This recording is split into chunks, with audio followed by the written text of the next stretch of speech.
Welcome back to Conscious Connection, where we keep the lines of communication open. My name is Marquis C. Copper. I am Javon Moore. Let's get into it. Today's topic, we decided to talk about something I think a lot of ladies are going to be okay with, but a lot of fellas are going to be a little iffy about. But toxic masculinity. Oh, I don't think no man likes to hear that word, period. My thing is just like, what exactly is toxic masculinity? Because my thing is, in another podcast, someone broke it down. It was just like, there is no toxic masculinity. There's masculinity, and then there's toxic people. Like, my thing is, those two don't really correlate. Because my thing is, masculinity is basically you being a man, and just being a man doesn't consider you toxic. My thing is, you can have toxic people. I know I'm being repetitive, but you understand what I'm saying? Or no? Yeah. I mean, because you can have toxic traits, and a lot of people think that if they, like ladies, unfortunately, there are times when you take things as toxic because you may not agree with it, or you may not like the way it was said to you. And it's something I would love to get into later on is with men, long as we get the message, we don't care how the message is presented. Ladies, y'all like the message to be presented a certain way in order for y'all to accept it. And that's where I don't know about that. And okay, so if there is a bear behind me, right, and you see me running, but you don't see the bear, and I tell you, hey, bro, run, and you see me running, what are you doing? Yeah. You gonna start running, right? That's a fact. If I go tell a woman that same thing, run, what am I running from? Why are you running? Until she see the bear. I mean, okay, let me cut back. Some kinds of women will hear you say run like that and be gone before you even finish the end of before the end of the word run even just comes out your mouth. She's already gone. But we're talking about more what the rule, not the exception. So yeah, we're talking about the actual rule. So majority of the times women don't like to be not only told something that they don't like. If their feelings are stuck on something, they do not like to be told that their feelings are wrong, or told that their feelings aren't, I wouldn't say correct, but that their feelings they don't matter in the point of facts. A lot of women don't like to hear that. And unfortunately, when we're talking about toxic masculinity, a lot of times it's thrown out when a woman does not like to be told something, or she figures that, oh, you don't hear nothing I'm saying, you're a toxic. I'm done with your toxic masculinity. Are you mansplaining to me? That's usually the line that comes after that. My thing is, right, with toxic masculinity, or what people have the idea of what toxic masculinity really is, which is basically being toxic people, is basically what toxic people do to force their idea of what being a man is. That's more what people think what toxic masculinity is, but don't use the word of like masculinity, because now you're creating a connection between a word and what people are going to start viewing it as. Because now you have kids being like, oh, toxic masculinity. Okay, so being a man can be toxic. And now it's deferring them from, all right, well, I don't really want to be toxic, but if being a man is toxic, you know, how exactly, okay, let me be more feminine then, because I don't want to be toxic. And there's a danger right there. And that's why you can't say toxic masculinity. You could say people with toxic traits that force their ideas of what being a man is. Correct. And that's a better explanation of what, quote unquote, toxic masculinity is. Because some people think, right, if you got, the average man idea of, showing out or showboating, some may consider that to be very toxic. I know somebody who does not like LeBron, hates LeBron. Oh, he's such a chauvinist. He's toxic, man. I'm like, LeBron, why? You don't say that about Jordan. And Jordan was worse. Jordan was way worse. Jordan was extremely way worse. That's a fact. When it comes to being that overly chauvinistic, he had to embarrass somebody. LeBron is a team player. And we're not going to get into that because whenever we always go with Jordan versus LeBron, there's always people that make these wild claims. We ain't going to go into that. That's off topic. But that's how people do it. They'll take one phrase and they'll use it against specific types of people, specific persons, and use that as an end all be all to describe anybody who's similar in that, not, it's like generalizing type thing. Same thing. People talk about Mike Tyson the same way. They'll talk about him in a negative light. Certain, people, certain professions that we will not name because it will trigger a certain bell. You know, the name I'm thinking about. We can't say it. Who again will be considered a toxic masculine person. But Absolutely. Again, to your point, it's not necessarily a gender thing. It is more of a derivative of some toxic people, someone showing toxicity or having toxic traits. It just so happens that when people don't like it, it's usually referred to spitted back at the masculine side or men. Cause usually men don't say that line. That's a woman line. Yeah. Me and my you know what it is? Cause I think, all right. So I've dealt with not toxic masculinity, but what people forcing the idea of what a man is onto you, which made me feel like it was toxic masculinity. Like I'll give you an example. And I'm about to expose myself so hard body, but it's fun, right? At a young age, right? Obviously I wasn't raised by my dad, right? I was raised by my mother, and I was a hard body nerd. I mean, I was into anime. I was into science. I love science.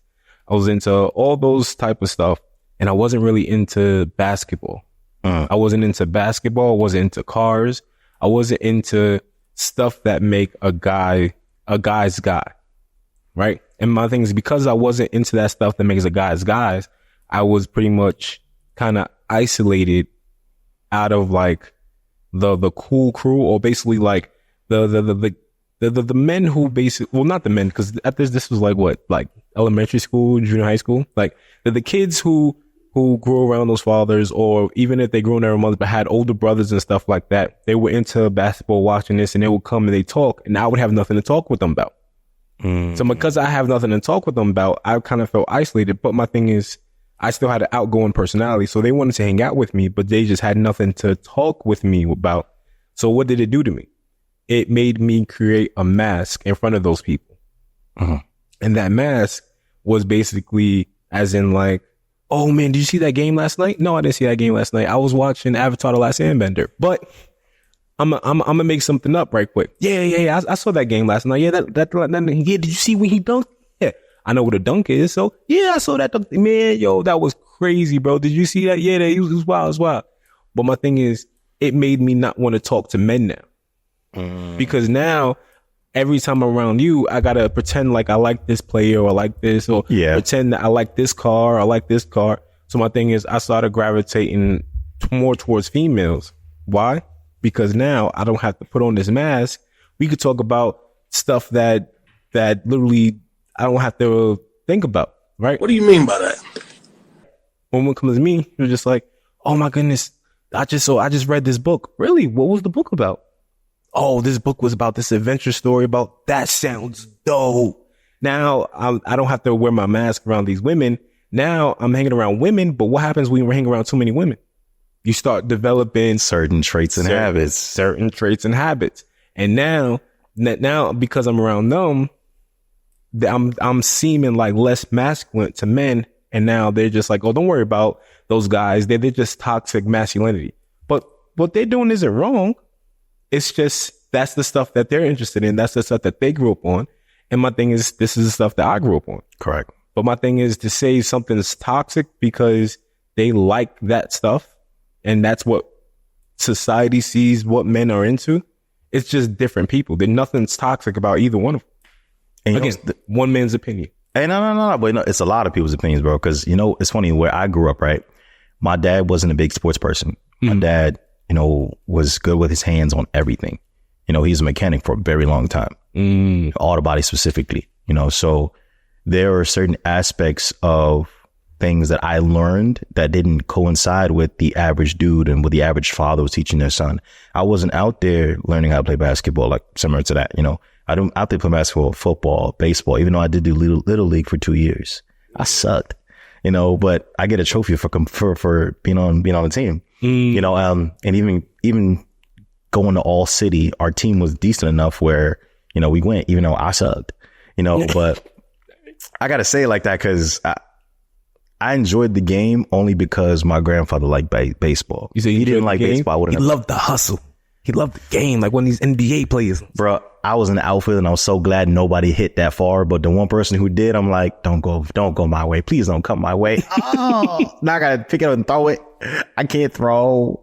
Like, you know, so my father, he was always into tools. So he bought my first ratchet set when I was like 3 years old. And I used to go ham on that.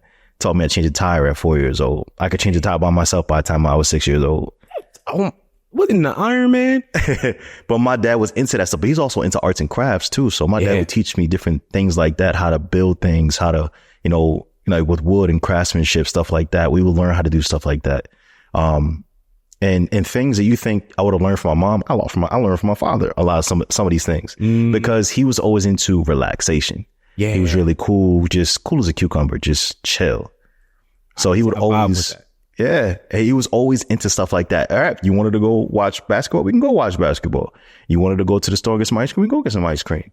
All right, like but he wasn't the type that was into all these different sports and different things. He wasn't a pop-up father. He wasn't a pops. He was a dad. So he wouldn't just pop in and out and take me to different places and do things. He was always around. He was constant. And because he was constant, he was able to give me little gems in ways that I probably wouldn't have gotten any other kind of way. You know what? I think like that's the biggest problem with like not toxic masculinity, but men who are toxic is that ego prevents them from enjoying certain aspects of life to the top tier. Because literally, like the things like that, like arts and crafts and painting and things that just are enjoyable that seem quote unquote feminine are like one of the best things. Like my thing is, what was it? I just started painting maybe like I would say 2 or 3 years ago. Started actually painting, right? And my thing is, when I first started, I was absolutely trash. I'm talking about like I knew how to draw and sketch, but when it came to the painting, I mean, I couldn't do the color contrast, none of that, just horrible. And my thing is that failure is what helps me like, all right, cool, this didn't work, let me keep trying. But with men, at least the men that I've been around at a young age, they don't like failing. They do not like failing no matter what. So my thing is like, literally, I'd be like, hey, listen, you know, let's go try and paint. And then once they paint once and it looks terrible because it bruises their ego, they're not painting again. If you invite them again and be like, hey, listen, we're going to paint again. Nah, I'm good. You know, painting's not my thing. But I'm not thinking painting's not my thing either, but you know, let's keep trying. But the thing is, anything that starts to bruise their ego, they're not going to keep doing. Because then they're going to be embarrassed from the other people. And then they think that they're less of a man. So they're not going to keep painting. They're not going to keep doing what they want to do. Now, that's an example of toxic masculinity. I feel like that's an example. That's an example. A toxic. Of actual toxic masculinity. Of a person with toxic traits. I don't believe in toxic masculinity. I'm just going to say, I don't believe in it. But hey, a man who has toxic traits has toxic masculinity. Well, no, because my thing is, women do it too. That's called toxic femininity. But my thing is, why can't they just be toxic people?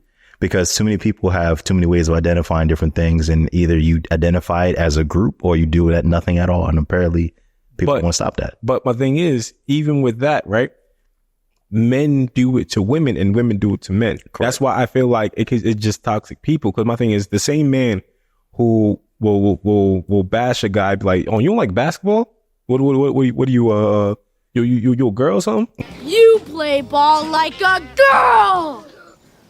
Like, I had to be careful with those wording. Yeah, because they're girls who ball. They know, but my thing is, that same guy would be like, you don't like basketball? What are you, a girl? We'll go to a girl and be like, what, are you trying to ball? Man, what are you, a dude? Like, again, he's being he's being toxic in both genders. He's just a toxic person altogether. But saying toxic masculinity and toxic femininity, it's just like, that's not fair to identify them because you're taking away from the word of being masculine and being feminine. My thing is, feminine doesn't belong like to one thing. A female's a female. My thing is, whether you're feminine or not, it based on you're a girl. All right, cool. So you're feminine. Well, what do you do? It doesn't matter. You're feminine. You don't agree? No. I do agree. It's just that, you know, everybody puts a lot of emphasis on things. I think it's similar to like in Spanish, right? If you say a certain word like niño and niña, how do you differentiate between the two words? One means boy, one means girl, but both of them means a child. Yeah. A child who's a boy is a niño. A child who's a girl is a niña. But they're both children. Mm-hmm. But that's how you differentiate in Spanish. And in a lot of languages, the same thing. It's how you differentiate between the two is putting that distinction. Mm-hmm. So when you talk about masculinity, if you say toxic masculinity, I already know you're talking about toxicity in a man. If you say toxic femininity, I already know you're talking about toxicity within a female or a woman. So yeah, I see why they put the emphasis on it, but I also see your point too, is that why is there such an emphasis on using gender as a means to make toxicity so much bigger than what it actually is? Yeah, because my thing is like now people are viewing toxic masculinity, like they're taking it way past what oh yeah because my thing is now everything's toxic masculinity. It's basically cursing now. Oh my goodness, like it's basically cursing. Like my thing is, what was it? If you feel like if your interest in a traditional woman, you're being toxic, that's toxic masculinity. No, that's just what he wants. You remember I said earlier, when people don't like being told things or things they do not want to hear, they'll call it toxic because they have no other way to respond to it. They know they have no other way to respond, so they call it a negative. That's a quick way to people do that. There's a word for that. There's two words for that. One is called delusional, and the second word that you're really doing is deflecting. That's all it is. It's a deflection mechanism. You're using a negative in order to deflect away from how you feel about it, instead of actually expressing, hey, I don't know if I agree with you choosing that way you're doing. Instead of doing that, they're instantly just turning it into a negative and just canceling you out. Message. People do it all the time. And I believe that toxic is a form of toxic masculinity or femininity, whether who does it, that's a form of it. And check this out, right? I'm about to pull a whole Vinland Saga type thing. I have no enemies. Because my thing is, if you think about it, right, even those people who people quote toxic masculinity, whatever, it's not their fault they're that way. In my personal opinion, I feel like in my listen. In my personal opinion, I feel like those people are that way because for one, best believe it's the government's fault. Immediately, it's the government. But now, first off, the government, if you listen to this, I did not confirm nor deny, nor do I agree nor disagree with the allegations set forth before us by Mr. Moore over here. I do not want trouble. I do not start trouble. I am not a troublemaker. But if you need someone to snitch, I will call 1-800-SNITCH real quick. Continue. Right? I honestly believe. All right, check it out. Right. So with the men that I can only give it from my experience, from how I grew up. I don't know anybody else's experience, but from what I've seen from the kids and the guys that I've been around when I was younger, their firm stance in what a man is from who they're around, their fathers, their brothers and stuff, and what they're solidified in. And understand the generation before us are very solidified in that because of the way they've grown up, right? So because of the way they've grown up, they force that down onto them. And as a kid, the things you see as a kid reaffirms on what you believe. Because my thing is, for me personally, what makes a man isn't stuff like that, like liking basketball, stuff like that. No, because the men that I've seen care a lot about their wives. They're very active in their hobbies. They're very active in their hobbies, and they're very just like, they're very cool and chalant and just like, oh, listen, I can't make it. My wife wanted me to have a tea party. I'm just like, and as a kid, I'm just like, a grown man having a tea party?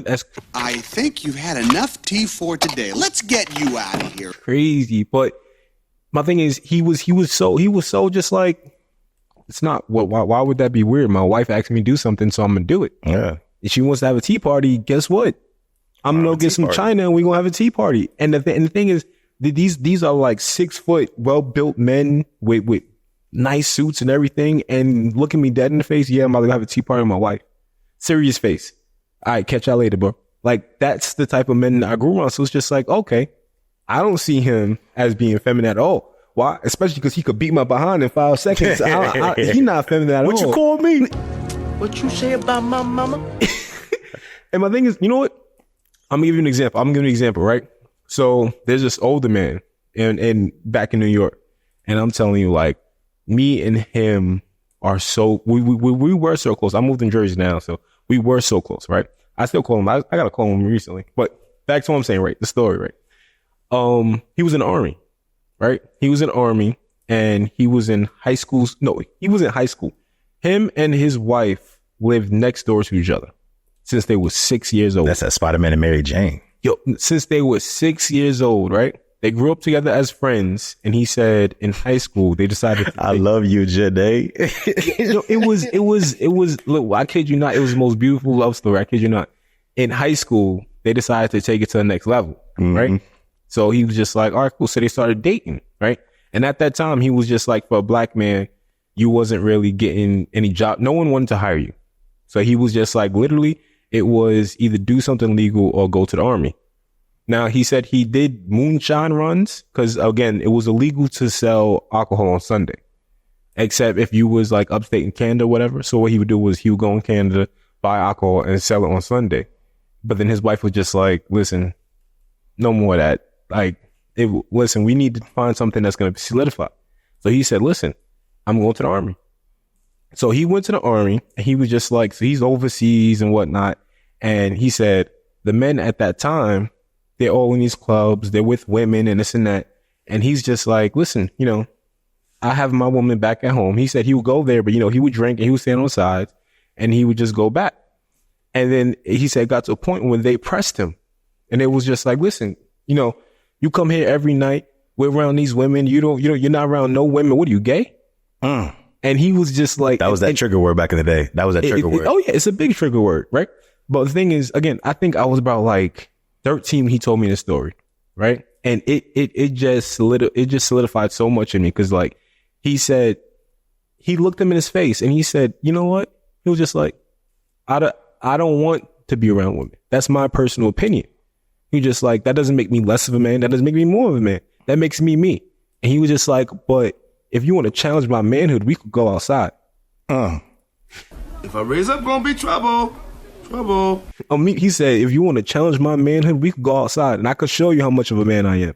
But he was just like, but you're not going to come up to me and be like, you're not sleeping with all these women, so you must not be a man. He was like, that doesn't make me a man. In your eyes, that's probably what makes you a man. I don't agree, but we're not going to have this conversation. I can show you what a man I am, but that's not the reason. And that's why I feel like it's not their fault that they was solidified in their thinking. It's just the men that they were around at that time. Correct. Their surroundings. Yeah. I know that was a lot of talking for me, so I'm gonna just no. That was perfect because you know what? They said the same thing about being a product of your environment. There is being a product of your environment, but there's also understanding that you may come from the pot you may be cooked in, which is where you come from, your upbringing. But what you make from that pot is who you are. You don't have to let the pot you don't have to let that pot dictate what you're going to be. It's not about what dish you make, it's what you bring to the table. So yeah, like take somebody like me, right? Again, being somebody from a town that it had their own season of Cops. Those who don't know what Cops is as a TV show, I am shocked and appalled because I think everybody knows what the show Cops is. Bad boys, Just bad saying. boys, what you gonna do? That's where that song came from. Bad boys, what you want, what you want, what you gonna do? What you gonna All right. do? Well, I don't know if it came from that, but that's what the song that they used. But coming from that kind of a town, you got to understand just the overall mindset of what people have and what it means to be a man. And to that similar point, you know, not thinking that way, being someone who parents taught them how to read at an early age when everyone else was still watching SpongeBob or, you know, well, SpongeBob came out, 1999? Is SpongeBob? Yeah, SpongeBob came out like 1999, I think, something like that. It was close. 1998. Hey, 98? You sure? Alexa, I know you got to ask for all that. what year did SpongeBob come out? Yeah, good. I'm glad she's having trouble she's hearing. trash. Yeah, we don't need to hear from her. She's crazy anyway. Alexa. She's trash. I don't care about her. But whenever SpongeBob came out, like everybody's watching that. I didn't have all that. I had Arthur, I had Dragon Tales, I had all of these Cyber Chase. I had all of these different educational so-called shows. Zoom, Zaboomafoo. Oh, Zoom. Yeah. You even know the Wubba Bubba language? The wubba. The Wubba. Oh, he said he watched Zoom. He don't know about the Ubba Bubba language. Ubba Bubba. Oh my goodness. I'm not gonna go into that. Send it to Zoom. I'm not gonna go into that. But coming from that and, not watching SpongeBob all the time, we didn't have cable. My parents did not pay for it. At one point in time we did, because I watched Kenan and Kel a little bit, so I remember that. I had to go to my grandma's house for cable. Bro, my house, my grandma lived in the projects, and that's the only way I could visit. I had to, if I was sick, I went to the projects, so my grandmother, she watched me, and that's the only time I watched cartoons. And you was only allowed to watch cartoons until Jerry Springer Maury came on, and then you had to sit there and wait. And you already know, we get on topic, but that's already know that when 1 o'clock came along, it was Judge Joe Brown, Judge Hatchet, Judge Maybelline, Judge Judy, and then you got to watch your little cartoons. No, you know what got and Reading Rainbow. The biggest fight I've ever gotten with my grandmother is at 4 o'clock. You wanna know why? What happens at 4 o'clock? Every day when you're walking down the street, everybody that you meet has an original point of view. You get Arthur. Codename Kid Next Door. What you mean? No. 4 o'clock p.m. was Arthur on Channel 13. Zoom was at 3. Arthur was at 4. You're right. And you know what happened at 4? Oprah. Oh. Oprah was at 4, and that got me tight. Because I'm just like, bro, I'm not missing this episode of Arthur because you want to watch some woman scream into the crowd. At 4 o'clock was Codenames Kids Next Door. On Cartoon Network? Yeah, Cartoon Network. I wasn't that rich. 4:30 was Courage the Cowardly Dog. 5 o'clock was Grimm's Adventures of Billy and Mandy. You can only watch Courage at night when you just woke up out of your sleep and it just was on TV. Yeah, and then right after that, Toonami, Samurai Jack, and all the rest of it. There we go. But we getting on topic. Let's revert back. Also, just honorable mention, Cyber Chase was at 5. Everybody knew that. 5 and 5:30. If you're watching Channel 13, is at 5. If you watch it WLIN 31 on Channel 31. Yeah, 21. Yes, sir. Okay, back on topic. I'm sorry. But going back to that, raised on that, we had Hooked on Phonics. You used to see commercials for Hooked on Phonics. It was like, yo, who parents actually buy that? Yo, my parents I wanted one, bro. I wanted one. My parents bought it, and You had Hooked on Phonics? We had Hooked on Phonics. You rich jerk. No, we were not rich. Rich jerk. My father was interested in making sure we had a heads up on everything. You know how much I begged my mother for Hooked on Phonics, bro? You actually begged your mom for that? Are you kidding me? Do you know how excited Hooked on Phonics? Do you know? What? I looked at Hooked on Phonics. My grandma was like, "You better watch that Reading Rainbow and sit down." And then my dad bought one, and I can't lie. It taught us how to read very early on. And unfortunately, that meant that early on, I was too advanced for some of those classes I was in. So being in public school, I already knew how to read and write. So by the time I got to kindergarten, I was bored. Sleep time was like, thank you. Playtime was like, thank you. We're reading a novel. What are we reading? Cat in the Hat. I read that 2 years ago. Please. I was 3 years old when I read that. Yo, where's the Odyssey? Someone bring me the Odyssey. Bro, I was reading novels at second grade. I was reading full novels. I was reading stuff I was not supposed to be reading. Dang. Like I read stuff too advanced for me. And I was just bored in regular class, and I would talk in class. I was just so bored until I got to 4th, 5th grade. And then they got into stupid algebra, and I was like, okay, I don't know nothing about this. Got some letters up in there. But because of my upbringing and being called Carlton, because I spoke very proper, again, doing Hooked on Phonics and all these different things. So they figure, little white boy. I'm black. That's wild. And the worst about it is you have a bunch of people who are not black calling you little white boy. Sucks. That sucks even more so. But going back to on topic of the toxic masculinity, right? They always looked at, oh, you're not a real black man. And mind you, people aren't black calling me, saying this about me. It's a stereotype thing. No, stereotype thing. Oh, you're not hood. You don't act like this. You don't act like that. I'm like, well, that's not what black is. Black is not a monolithic experience. There's no one way to be black. So same way to you, when you fit into all these different things. So I started fitting into some of the things that they said. Instead of getting A's, I'll purposely take my grades a little bit just so I fit in with the rest of them. That mask is serious. It is serious. And mind you, at the time, I was also dealing with chronic depression. I was 8 years old with chronic depression. Yeah. We'll talk about that later. But I put on 2 masks. The mask for people to leave me alone and the mask so no one knows I'm going through something. Because I already knew at the time period that when I was going through it the hardest, or beginning phases of it, I already knew in the Black community, there is no mental health. There is no depression. There is nope. That's for rich people. Nope. Stop. You don't got none of that. I already knew. So I knew not to bring nothing up until years later. Dang. So there's a couple masks I was wearing at the time because I knew how the dudes would act. I know how dudes would react to it. I know how our people with our different skin colors, tones, and, melanated things. I already knew how that was. So I had to be very careful as to how I presented myself. So the idea of what it means to be a man kind of always, it wasn't ideal as to when they looked at me. They never looked at me as, oh, that's not no man. That's not no man. He ain't no man. Because you don't do this. We don't never see you doing this over here with us. We'll never see you doing that. We'll never see you doing this. We'll never see you talking to that girl. We'll never see you hanging out with this person. We'll never see you acting like that. We'll never see you cursing. We'll never see you that. So they automatically figure, oh, you're not a dude. You're not a man. Like, and I got that same phrase. You gay or something? That line came up a few times with me. Always. So this side question, we're getting a little off topic, right? Real quick. Do you think Caribbean people are considered like, oh Lord, black? No. Because what you said made me think of a situation where, like, literally, I kind of felt isolated again, but this time it was more like pinpointed, and it was because of that the distinguishment. Is that a real word? Distinguishment. Distinguishing. Distinguishing. Between, we're getting fumbled again. Yo, son, I'm not a languager. Succotash.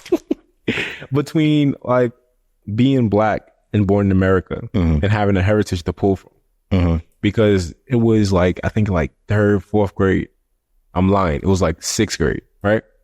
And we had a potluck in our class. That is bring food from all different types of people's houses and bring it together and eat it. And if you don't know what a potluck is, then I'm judging you. Yeah. Put your mask back. We don't got that. We just call it, happy day. But anyway, so they had a potluck in the class, right? And everyone, you had to write down what you're bringing, right? It had to be from, obviously, your heritage, right? So if it's from your heritage, everyone's, I'm bringing this, blah, blah, right? Hey, black man, you bringing fried chicken? Yo, so I kid you, I promise you. It was me, and there was just this other kid in the class named Check, super black. You said right? Chad?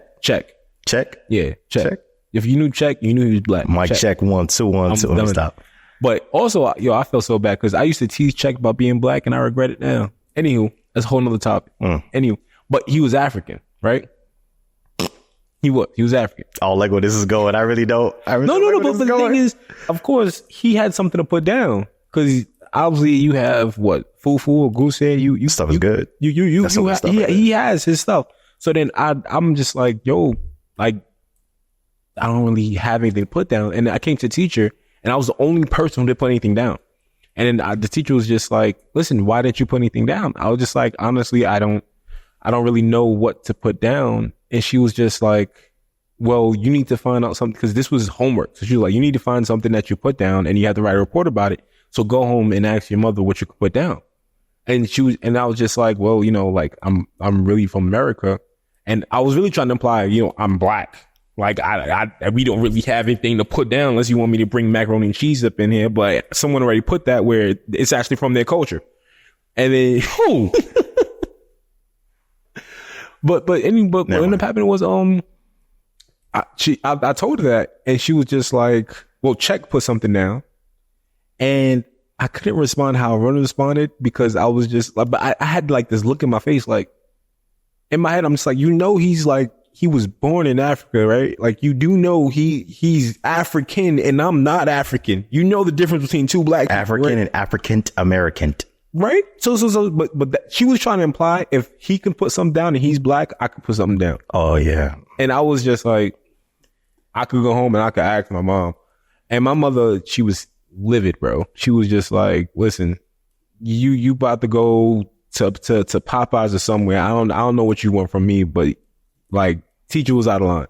I'm just like, all right, well then I guess we just gonna go to Popeyes. I'm gonna just get chicken, I guess. And then it was a little bit embarrassing. It was a little bit. I got a little bit teased that day when the potluck come, and I just like it went over right quick. But it was just like an embarrassing moment. It was just like you have two black people in the class, and one's African, and I'm like African American, and yet we was in the same boat, but we both have two different experiences of life. Yeah. Like if one day the president said everybody black, go back to your country, he can go somewhere. I'm like, gonna be on a boat nowhere. I'm gonna be on boat like my people. I mean, so I didn't mean to get off topic. No, but that's a rough one because a lot of people that's a huge debate on whether you consider anybody from any of the islands or in the Caribbean or anyone who has ancestors that go back to slavery, if they're considered to be African of black or African descent. And that's a hard one because I feel like that's not just cultural, that's also social. In the way that the current, I say, social climate, that's a very touch and go subject. It's just, I guess I'd say it's I think you need a passport to get in between different people. So with the group of people you're familiar with, I think you stamp your passport with them. That's something that you already have established. You go to different people, you should have a social passport, and just passport in places that you are allowed to kind of feel free to be that kind of person. Because to your point too, I grew up, again, going back to my town, the school I went to was majority Spanish speaking people. You got 95 Spanish speaking majority Spanish speakers who can say anything about you and you would not understand not one bit. Granted, I learned a lot being around them. So I learned a lot. I learned, right? I knew all, let's go back. So my babysitter growing up was actually straight from Puerto Rico, and she was my babysitter since birth. So I learned Spanish and English at the exact same time. It's not a babysitter. You got a nanny. I had no nanny. Like I said, you rich jerk. I was not rich. I was not rich at all. But she just, babysat a bunch of us kids. But I knew Spanish and English growing up at the exact same time. It wasn't until a little later on, like when I was like 5 or 6, when I no longer was going there, that I started going to the Boys and Girls Club, and I started losing that Spanish, a lot of it. So a lot of things that I used to understand, I no longer understood. So with that comes, the hard part of, people of Spanish speaking variety who may have ties hundreds of years ago to African descent, who use specific words, specific vernaculars that usually only, people of African American descent use with one another. And you got to determine, is this a word that's going to cause you to start a fight or get a fight over, or just a word you're going to let go because that's just a regional passport that they've stamped and everybody acknowledges that. And I'm saying these words specifically to be politically correct, so I don't hurt nobody, and I don't say that's gonna blow back. So I'm saying words a specific way. If you read between the lines, you know exactly what I'm saying. Not just for your 411. I just don't want to cross any lines. So first of all, this is our podcast. We crossed all the lines. I'm joking. I'm sorry. I'm joking. Oh yeah. Don't cancel him. It's called dip your toe in the water. If it's cold, you pull it back out and wait till it warms up, even if it takes all summer. But you looking at that aspect of it. Do you consider them to be that way? And if so, what words are acceptable, what words are not acceptable? But going back to our main topic of the toxic masculinity, is when people think of a certain man or a certain way a certain man should be. Again, going back to, oh, you're not a real black man. I feel like that in essence is a toxic thing, because how can you determine that I'm not a real black man if you're not black yourself? How does that equate? And to me, it never did. I got people saying, oh, no, bro, you ain't black, you Dominican, stop playing. I've had a lot of people say that to me before. That's crazy. Especially when they hear me speak Spanish, you're like, nah, you black, you're not black, you Dominican. They quickly pull that card from me. I'm like, yeah, look, I'm not trying to be accepted. I'm just trying to be me. I don't care about it. It's just like, it all comes down to the whole point of what exactly a man is. And my thing is, I feel like that's super subjective, but people try to make it a generalization. Yeah. That was a lot of big words.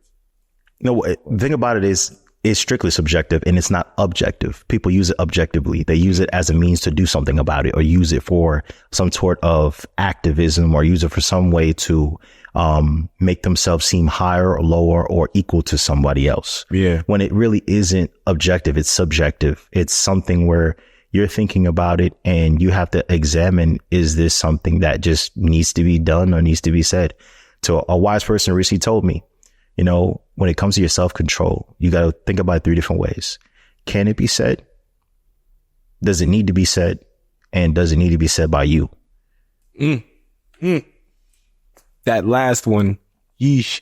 You know what it is? Because also I feel like the reason why being a man is becoming like a generalization is because there's no right way to be a man, but there is a wrong way to be a man. And because there's a wrong way, people's just like, okay, well, if there's a wrong way, then there's obviously there's opposites to everything. So if there's a wrong way, there's a right way to be a man. And that if if you're not that right way, then you're the wrong way. But my thing is, being a man is kind of paradoxical, because it's just like, there's many ways to be a man. There's many ways to be a man. There's no specific right way to be a man, but there's clear wrong ways to be a man. Yeah. You have to jump out of the box of negative and positives and just know that there's a negative and there's multiple positives. Yeah. There's many ways to be a man, but there's also a lot of ways to be a real sad man. You don't want that. Yeah, you don't want that. But, like we say, what do y'all think? Let them know your thoughts. Till next time.